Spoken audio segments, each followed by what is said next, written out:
Lehrbuch Seite 34, derteinste Übung. Set die feilenden bestimmten Artikel in. Klick die richtige Antwort an. Beispiel: Hus steit in Dorp.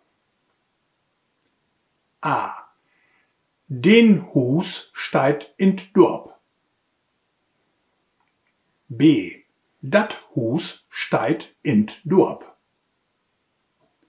C. Die Hüse stort in Dorp. Lös alle 12 Aufgaben. Die Lösungen stort in Lehrbuch op Seite 163.